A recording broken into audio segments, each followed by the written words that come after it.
I guess I've been writing songs in a way for a long time.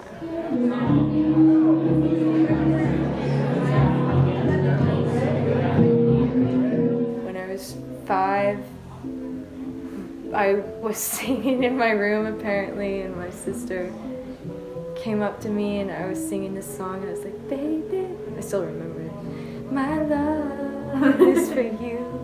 It was like something like, yeah, like weirdly soulful for a 5-year-old maybe, I don't know. Yeah, and then I was so mortified that I lied then on out about writing songs. Because I remember I would make up songs and my aunt or whoever would be like, where'd you hear that? I was like, the radio, like, I didn't write that, I don't write songs, that's weird, like. But then when people were receptive to my YouTube covers, I was like, you know what, maybe this whole rock star thing could work out.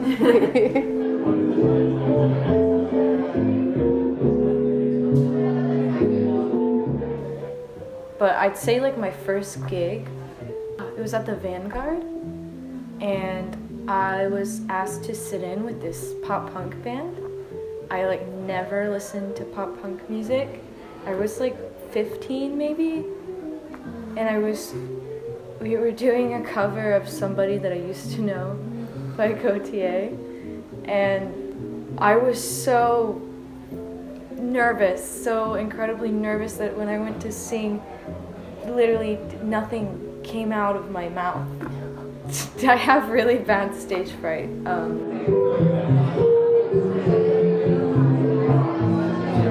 I was going to the jazz jam at the Tulsa Jazz Depot when I was 15, 16, a lot, like every week I'd go.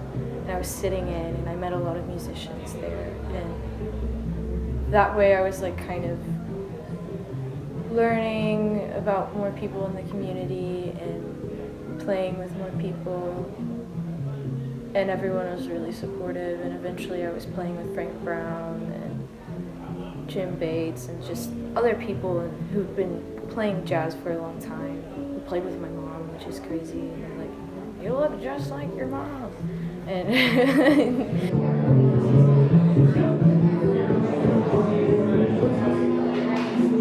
there have been instances where people were teaching me about jazz in a way that if it were to happen to me now, I might be like offended by because I know more, but at the time I was like 16.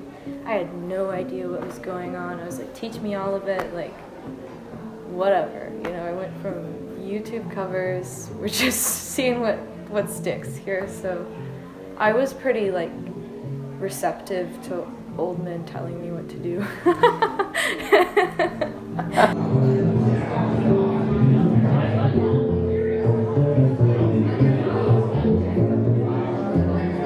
I definitely have dealt with misogyny in the music scene, but honestly more of it is from people who are my age or around that age and who are doing like the DIY thing. Like that's where I faced like the most challenging, like people who weren't as supportive.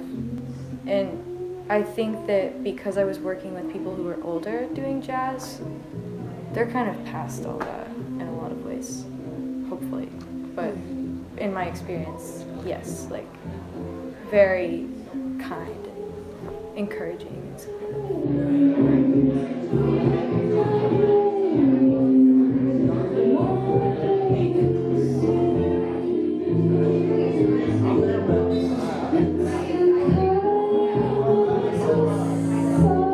sometimes you're writing a song and it's really personal and you're like looking at your personal life in a new way. I've been really trying to be more personal but more community oriented in my songwriting lately. I don't know if it's coming through. It's just like a personal challenge, like to really connect with a listener. Because I think as like an active listener of music, I feel like that's like the biggest thing you could give somebody is like something they want to listen to.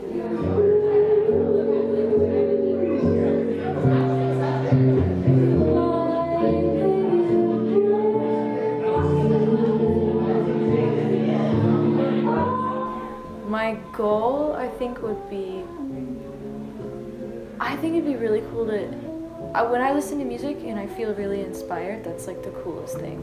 So I think like if I make a song that makes somebody inspired to make music or inspired to crash their car, like whatever they're inspired to do, that's pretty cool.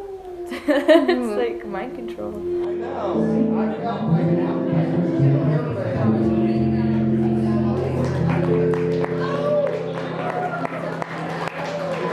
That song is so terribly sad. I just love it.